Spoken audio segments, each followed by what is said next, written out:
Dólares, dólares, dólares.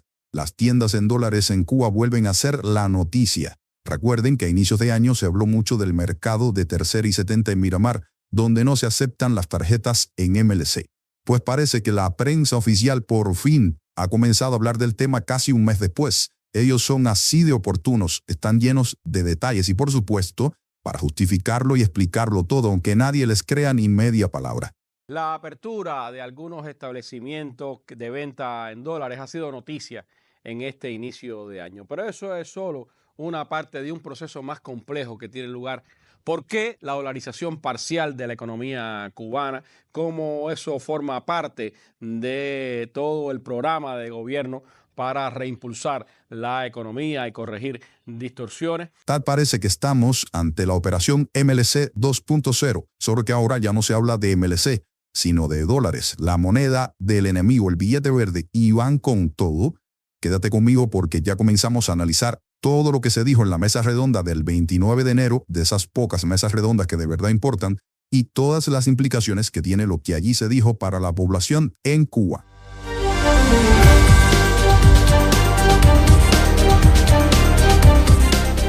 Pues sí, parece que a Randy Alonso le entró de pronto la pasión por hacer periodismo y comenzar a hablar de noticias que sucedieron hace un mes. Un mes después es que la mesa redonda se digna a contarle a los cubanos de qué se trata el nuevo experimento de abrir tiendas en dólares como la de tercera y 70 en Miramar. Un experimento que, por cierto, han confirmado ya lo que todos sabíamos, que se va a extender por todo el país, como mismo pasó con las tiendas en MLC.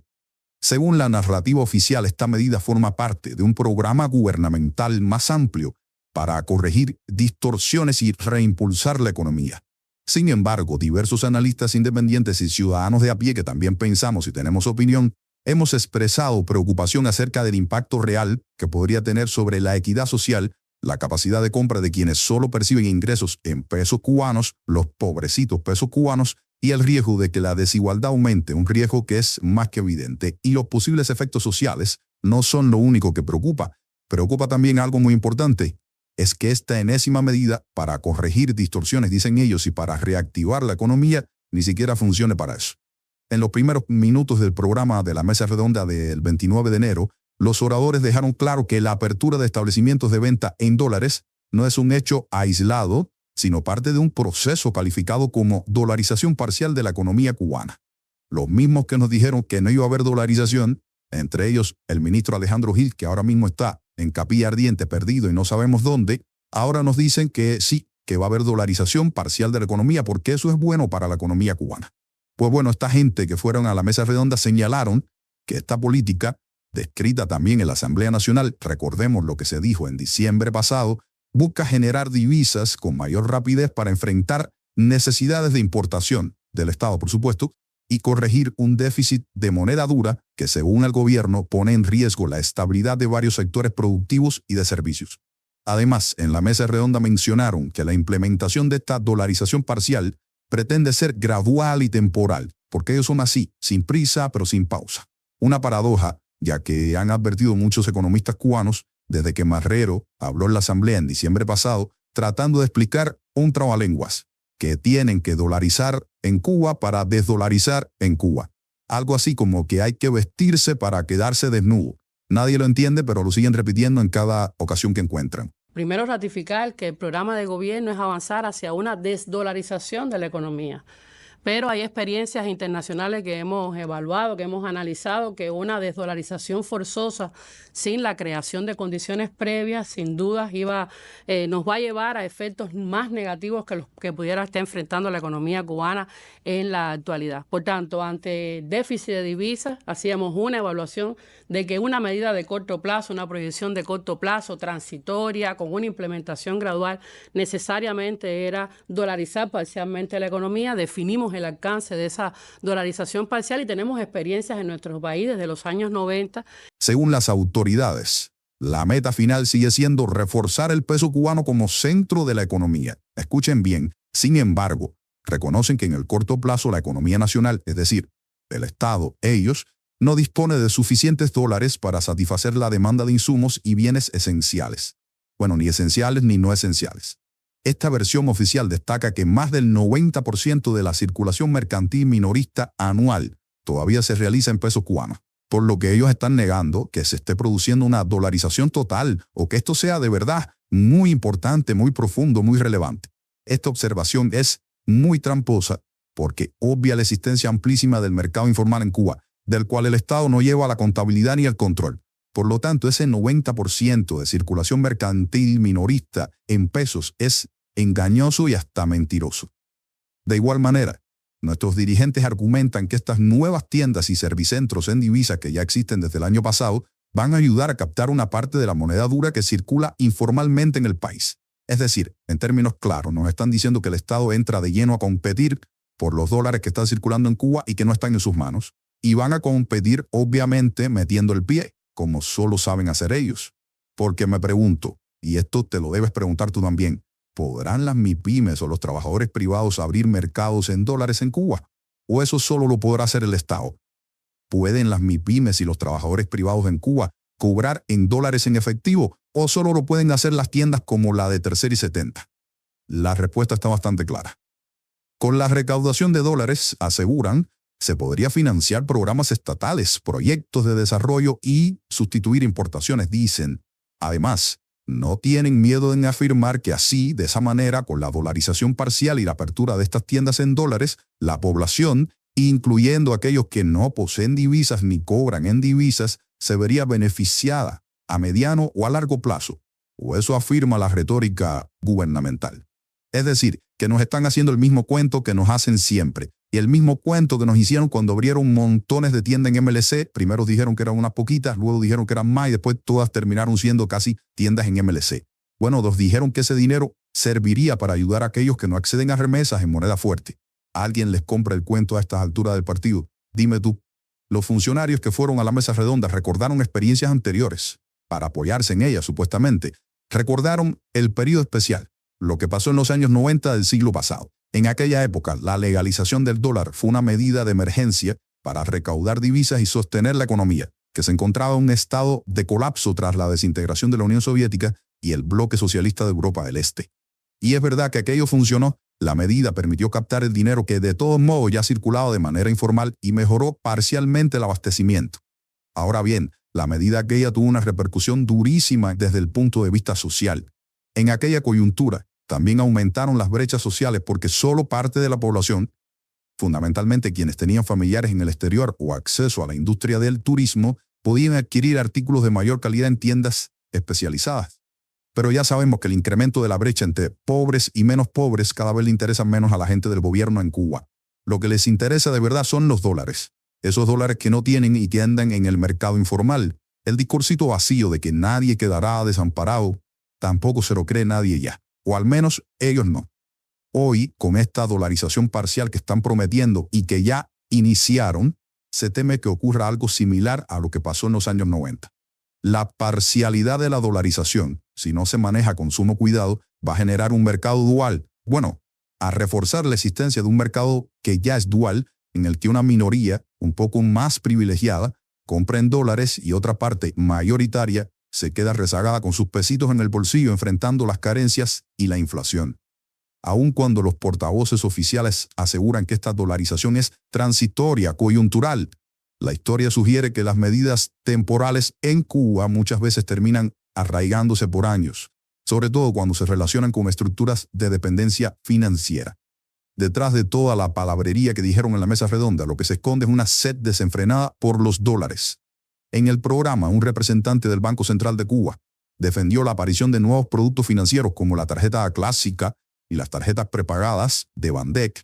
También subrayó que la captación de dólares en efectivo en algunos establecimientos ayudará a que buena parte de esas divisas que hoy no pasan por la banca, es decir, el Estado no la ve pasar, pues que ingresen formalmente al sistema de ellos, por supuesto, y con ello se reforzará el mecanismo de gestión y asignación de divisas a las empresas estatales y, en consecuencia, se impulsará la producción local.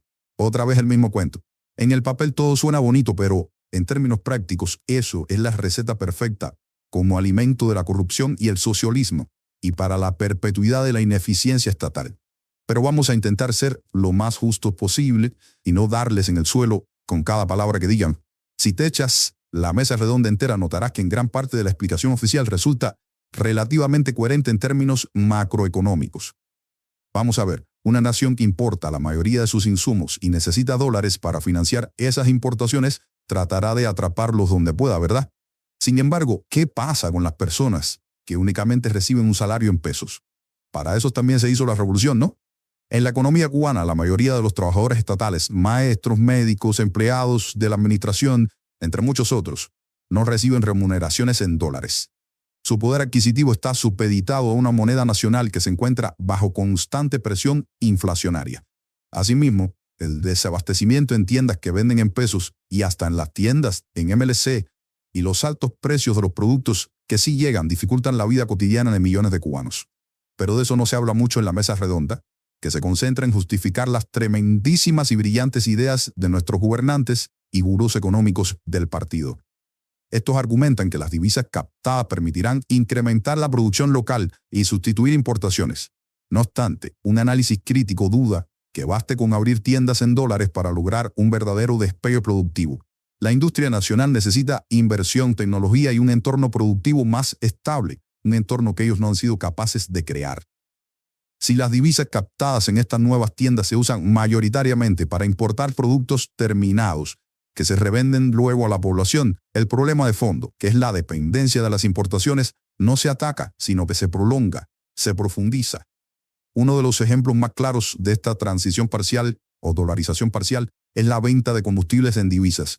Ya desde el año pasado, 2024, existen servicentros donde los precios se ofertan exclusivamente en dólares, supuestamente destinados al sector turístico o a personas que poseen remesas en el exterior. Y recuerden que en estos servicentros no se puede pagar tampoco con la tarjeta MLC, una tarjeta que fue denominada originalmente en dólares. Nadie se lo explica, pero ellos lo han hecho así. En otro video de este canal, de paso, te explicamos por qué ya no quieren tarjetas MLC y ahora quieren tarjeta clásica y la tarjeta de prepago de Bandec. Pero al final, con esto de combustible, donde tiene que morir todo el mundo son en esos servicentros en dólares o en el mercado negro. El argumento es que así el Estado recoge dólares para financiar la compra de combustibles en el mercado internacional. En la mesa redonda, la viceministra primera del Ministerio de Economía y Planificación de Cuba dijo que la dolarización parcial responde a la falta de ingresos en divisas causada por factores como la caída del turismo durante la pandemia, el recrudecimiento del bloqueo de Estados Unidos. Siempre hablan del mismo tema, el recrudecimiento del bloqueo. Pero si Randy Alonso tuviera la valentía de preguntarle a esa gente cómo se recrudeció el bloqueo, quizás nadie sabría decirlo con certeza. Simplemente nos repiten y ya. Y otro factor que mencionó la mujer fueron las ineficiencias internas de la economía cubana y la lentitud de muchos procesos productivos y logísticos. Bueno, al menos reconocen algún defecto propio. Vamos a reconocerles eso. Por supuesto que en la mesa redonda no se refirieron a los casos de República Dominicana y del Caribe mexicano, por ejemplo, donde el turismo post-pandemia, post-COVID-19, ha tenido un salto increíble. En esos sitios ya se han recuperado y superado por mucho los niveles prepandemia de la actividad turística. Pero por supuesto que esas odiosas comparaciones no son del agrado de Randy Alonso ni de los gobernantes de nuestro país. La viceministra primera del Ministerio de Economía y Planificación defendió la idea de que si no se adoptan medidas agresivas para captar divisas, no habrá forma de sostener una reactivación productiva en el país. Afirmó que la política de precios y de subsidios innecesarios, así mismo lo soltó, dijo, subsidios innecesarios, se encuentra bajo revisión y que el déficit fiscal se redujo en 2024, lo que ayuda a la estabilización macroeconómica. No vamos a hablar aquí de cómo se redujo el déficit fiscal porque ese es otro tema, que fue sobre todo con contracción del gasto y menor emisión monetaria, no con recuperación productiva. Disminuir el déficit fiscal, vamos a quedarnos en esto, es positivo en términos económicos, pero podría estarse logrando a costa de recortes en gastos sociales y subsidios, esos subsidios innecesarios que dice ella, que antes protegían a sectores vulnerables. Si la solución al déficit consiste en trasladar más cargas al pueblo, la fractura social se va a agravar, de hecho, ya se está agravando. En un contexto donde los salarios no crecen al mismo ritmo que la inflación, el ajuste fiscal del gobierno puede hacerse insostenible para la población de menores ingresos. Una población empobrecida y depauperada que cada vez es más grande y que algunos cálculos sitúan que son entre 8 y 9 de cada 10 cubanos. ¿Cómo se va a garantizar que la captación de dólares realmente impulse la producción nacional y no solo se quede en la importación y reventa de productos en estas tiendas en dólares? ¿Cómo el gobierno va a evitar que los precios internos en pesos se encarezcan aún más si la economía sigue atrapada en la dependencia de divisas para casi todo? ¿De qué manera se compensará al trabajador estatal que no recibe remesas ni tiene acceso a un salario en dólares? ¿Cuáles son los mecanismos de control y transparencia para asegurarse de que los dólares captados sean utilizados con eficiencia y no alimenten redes de corrupción o ineficiencias burocráticas? El gobierno no tiene respuesta para esas interrogantes y tampoco hubo respuesta para esas interrogantes en la mesa redonda. Y Randy tampoco lo preguntó. El gobierno cubano ha insistido en que esta dolarización parcial es solo una fase transitoria dentro de un plan mayor, muy pensado, de estabilización macroeconómica y desdolarización futura. Sin embargo, la historia reciente y no tan reciente de la isla demuestra que muchos procesos de este tipo terminan siendo más longevos de lo prometido. Aunque en la retórica oficial se hable de medida coyuntural, la realidad puede ser muy distinta si no se afrontan las causas estructurales que impiden la verdadera soberanía productiva y monetaria, que no está en el Estado, sino en la gente. Y no cometas, por favor, el error que comete mucha gente de confundir lo estatal con lo público, porque en Cuba hay muchas cosas estatales, es verdad, pero casi nada es público. Este es un debate que podríamos ampliar en un video posterior si te interesa. Si te interesa, déjamelo en los comentarios. Mientras tanto, el Estado asegura que el peso cubano seguirá siendo la moneda principal y que estas medidas buscan a largo plazo fortalecerlo. Otra vez aseguran una cosa y hacen la contraria, porque díganme ustedes, ¿cómo se fortalece el peso cubano si ahora la moneda más importante para hacer cualquier cosa va a ser el dólar? Pero vamos a suponer que eso que dicen es lo que de verdad están sintiendo o que es lo que de verdad creen que van a hacer. La interrogante es si durante el tiempo que tome llegar a esa supuesta estabilización y fortalecimiento del peso cubano, la población con menos recursos económicos pagará un costo demasiado alto en términos de calidad de vida. En Noticias Cuba seguiremos atentos a cómo evoluciona este proceso de dolarización parcial en la isla y las reacciones que genere en la calle, en la academia y en las diferentes ramas productivas. Muchas gracias por acompañarnos. Les recuerdo que pueden dejarnos sus comentarios y experiencias en nuestras redes sociales y aquí también en los comentarios de este video. Nos interesa saber tu criterio porque el relato oficial, sin la voz tuya, la del ciudadano común, está incompleto. Te prometo que nos vamos a encontrar muy pronto en otro episodio de Noticias Cuba, donde continuaremos analizando la actualidad de nuestro país, siempre con un enfoque crítico y abierto a todas las opiniones. Si te gustó este video, no dejes de darle like y compartirlo con tus amigos y conocidos. Chao.